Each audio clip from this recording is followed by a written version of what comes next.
Hi, well, we're up here in the attic. This is Vintage Thrift Guy, and Michelle mentioned an article in her recent video about butterfly gold and how popular they were in the 1970s and 80s.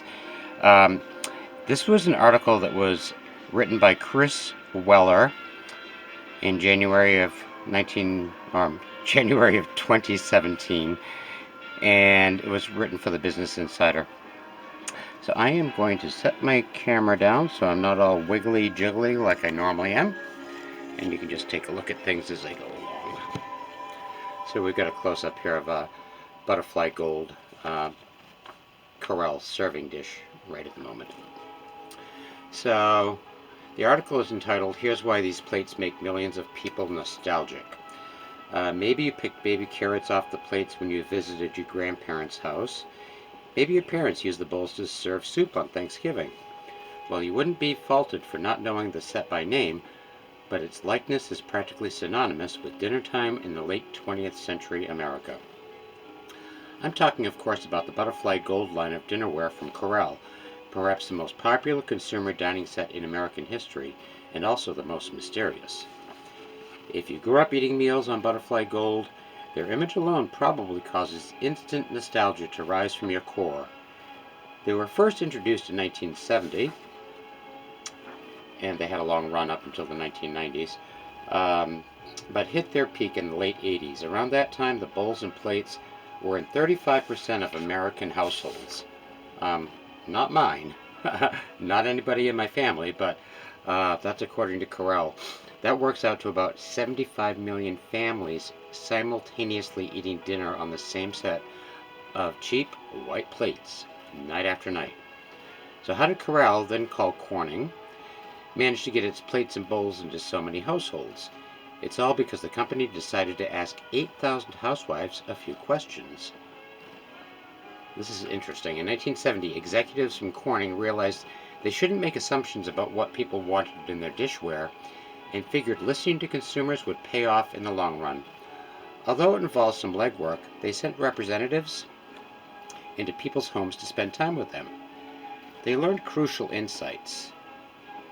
For one, housewives didn't just want functionality out of their bowls and plates. They also wanted good-looking, inexpensive, everyday dishes, and good, strong dishes that don't weigh a ton, a Corelle spokesperson tells Business Insider. So within a year, Corelle put out 4 designs of its so-called Livingware line. Set against Winter Frost White, the designs were Spring Blossom, which is right here. It's also commonly referred to incorrectly as Crazy Daisy. And these are 2 cups in the Pyrex line. So Pyrex, Corning, and Corelle are all the same company.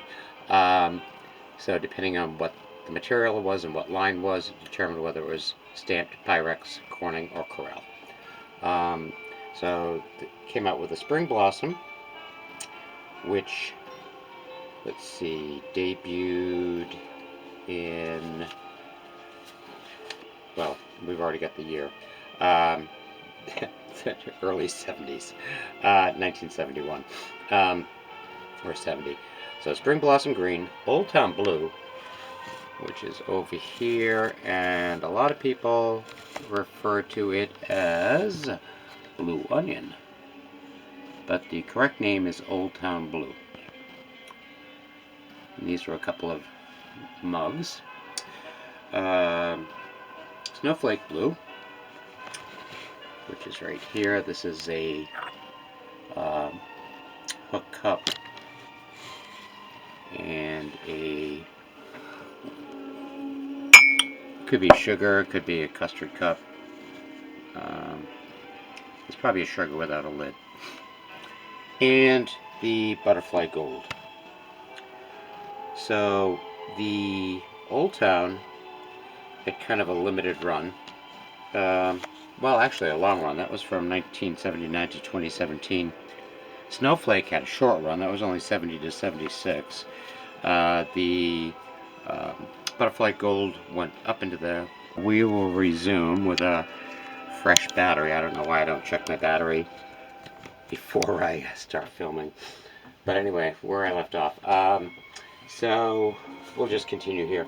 The pieces were made of a specialized hard-to-break glass called vitrelle, V-I-T-R-E-L-L-E, and magazine ads highlighted the strength and affordability of the plates and bowls.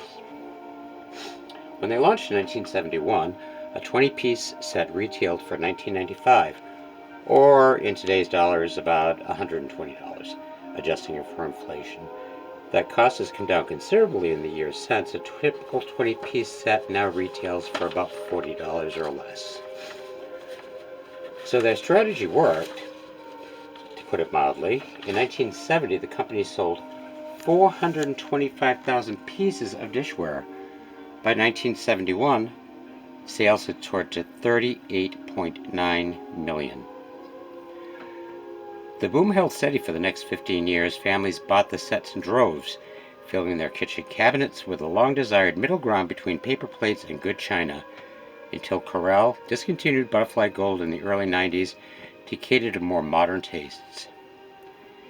It was only within the last several years, as 20 and 30-somethings began pulling their childhood memories on sites like Reddit and Twitter, only 90 kids will remember, the people started realizing their dining experiences weren't unique. In fact, they were quietly shared by millions of people across the country.